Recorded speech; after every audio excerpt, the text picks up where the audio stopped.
மருமகன் தான் திருமகன். மாமனுக்கு பிள்ளை இல்லை, மருமகன் தான் திருமகன். கந்தன் காலடியை வணங்கினான்.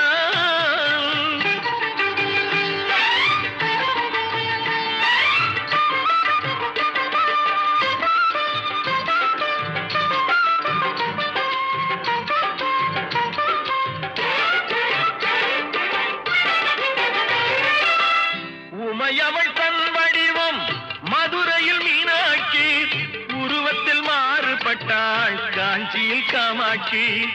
உமையவள் தன் வடிவம் மதுரையில் மீனாட்சி, உருவத்தில் மாறுபட்டாள் காஞ்சியில்